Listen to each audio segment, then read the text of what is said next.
السلام عليكم ورحمة الله تعالى وبركاته أصحابتنا قاليقا كسو دبادا مركلا يوتيوب جانال كينا أسد ديرو جانال وحومانتا إدين سو ديارية رالي أهانشاها ربي وإنو قف قستا اسكو مشغوليا انت نول يهي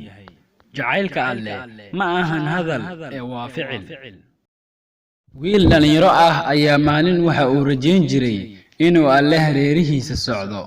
وحا انت بدن رجين جري إنو مرء dareemo inuu alle la jiro wiilkii isaga ahaa waa uu hurday waxa uu hurdadii ku arkay isaga oo xeebta socda waxa uuna ku arkay xortiisa socda iyo kuwa kale oo garbihiisa socda kadibna waxa uu maqlay cod dhahayo calaamadan waa aniga ayaa kula jooga mar waliba haddii aad noqotid mid liita aniga ayaa ku xoojinayo haddii aad xanuunsatid waan ku shaafinayaa haddii aad faqiir noqotana qani baan kaa dhigayaa aniga ayaana ku jecel in ka badan inta aad suuraysanaysid waxaa kaloo jiray nin jeclaa inuu alle baryo kuna weyneeyo qaab aan cidna ugu yeerin inta uu ducadii ku jiray waxa uu arkay oday garab fadhiya dharkiisuna cad yahay allana ku baryaaya duco aad u macaan ninkii ducadii ayuu xifdiyey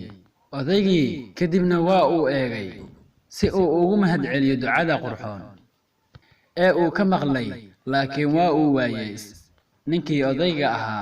ninkii isaga ahaa waxa uu aaday nebiga sallallahu alayhi wasallam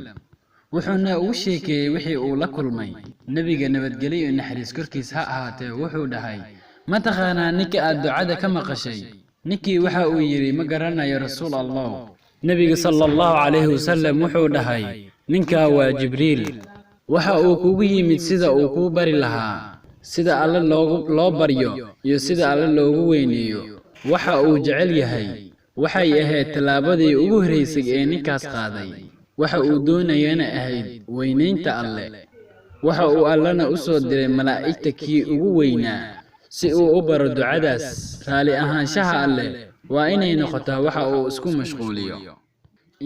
raali ahaanshaha alle waa inuu isku mashquuliyaa insaanka ilaa dadka qaar yiraahdaan garashada alle weynee ayaa ka muhiimsan wax kasta arrimaha soo harayna waa dheeraad waxaan wada ogsoonnahay inuu alle subxaanahu wa tacaala uu leeyahay 99 magac ruuxii koobana jannada ayuu galaa qofka muslimka ahina waxaa ku waajib ah inuu xifdiyo magacyada alle macnahooduna barto kadib waxa uu yaqiinsanayaa waxa uu alle naftiisa ku sifeeyey insaanka mar waliba alla xiriiriya kuma dhacdo murugo hadduu dib ugu dhaco jirkiisa banaanka ahna waxa uu rajeeyaa khayr